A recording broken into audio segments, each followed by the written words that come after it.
whether it's a good decision to get the F out of there, or yeah, and what. But you don't have to project it like that. But you understand what point I'm getting at. You stand there like, okay, go on, try me.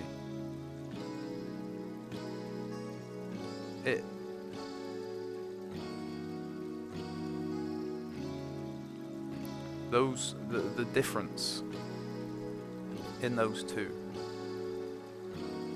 Well, no, I'm going on, yeah. That's the difference in that operating, like how you operate. But because you're like, okay, I need to get out of here, you run the programs, you run the, your body does what it needs to do. Move the muscles, tell it, your brain's like, oh, do this, do that, to keep it simple. So you do naturally, instinctively, what you need to do to achieve that, whether it's to get out of there, defend yourself, this, that, or the other. Like in a fight or flight situation. And that goes for the same for all decisions. So if you're in a fight or flight, reactive, chaotic state of mind, then your decisions are going to be quick, boom, now. Yeah. You're not going to sit there like you're playing a game of chess or something, or you're just like looking out at a beautiful view over the sea or the woods, or just a nice scenic view anywhere. Whatever's a nice scenery for you, you just sat there like, okay, right. You got time to think. You've always got time to think. If anyone, because this is a tactic, if anyone ever rushes you to make a decision, they are trying to make you make a decision that is bad for you and good for them. Because they're trying to rush your decision, because most people don't, can't go back on themselves, or if the decision's done, the contract's signed, the handshake's made, or the deal is done, that's it then, isn't it? You can't really go back. The only thing you can do is just be like, yeah, I should have thought. I shouldn't have rushed my decision. I should have gone over the details. But you've learned that, and next time, you cannot be fooled again. You can be, but you're aware of it. And because you're aware of it, you're making conscious effort. And because you're making conscious effort, practice makes progress. And little by little, you will get there. You will get to a point where it's called mastery.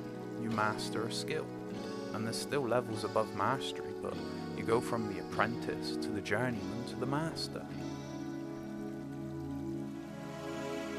Once you master a skill, you've got a choice to either ascend it, or to, and by ascend it, that means like take it further, or to pick up a new skill. Be an apprentice somewhere else. That's what I recommend, is be a master at the things that you want to be a master at. Master the skills, master the fun, master the joy. Master the attributes and the senses.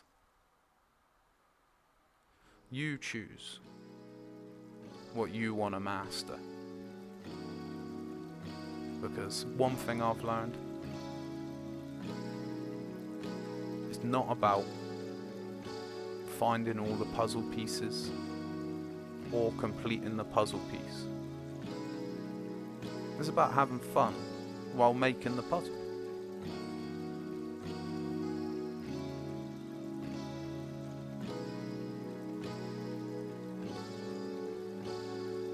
That's what my conclusion has come to.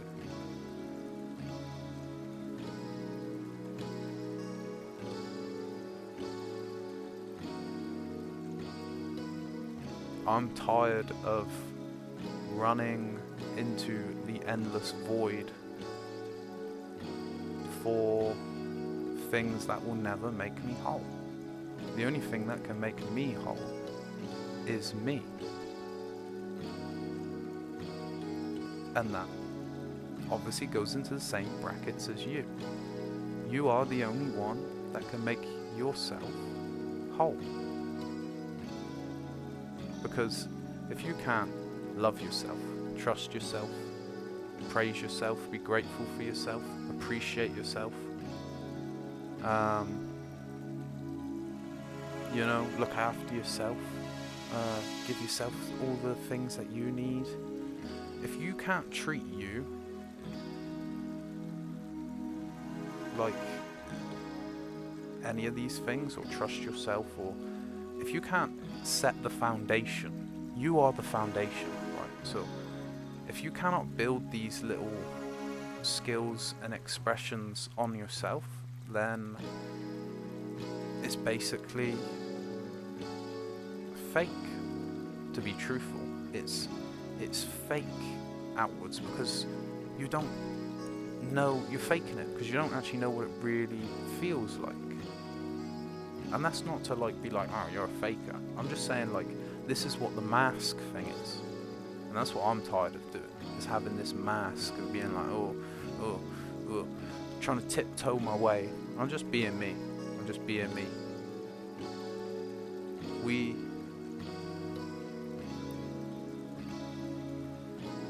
Because there'll always be somebody with more, and there'll always be somebody with less, in all realms of everything. And that's just comparing ourselves to others, which is a comparison. Comparison is the thief of joy.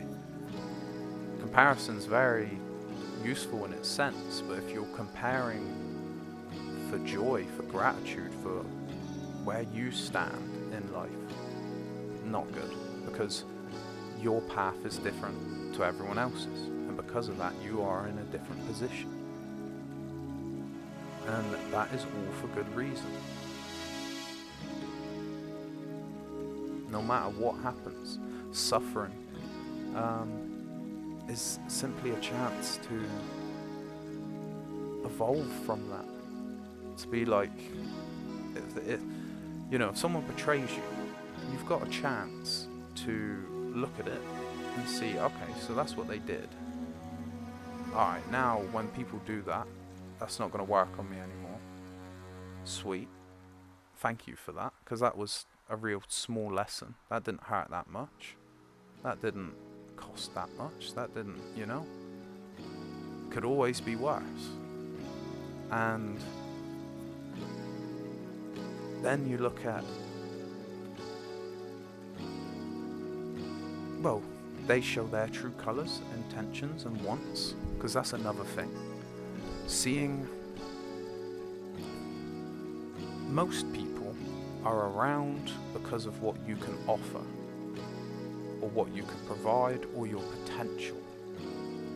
That is what most people are around for in a competitive environment, because they are wanting to be the best in the world and not be the best them, which is what it's about. Because how can you compare yourself to anyone else? You already know, deep down, no one's like you. No one. Everyone's got similarities, and some more similar than others, but no one is you. No one. That is a fact. The masks make it seem different, but it's not. Everyone we know, if we've spent enough time with them, provided a nice, comfortable enough environment and space to just be them without being judged, condemned, attacked, used against, blah blah blah. When you see people's true character, personality, essence, you see people who are, when they're truly themselves and they just let it out, that's joy in itself. Let alone you're all sharing that together, or you're sharing that with yourself. It's beautiful. I think on that note, I'll leave that there. Enjoy.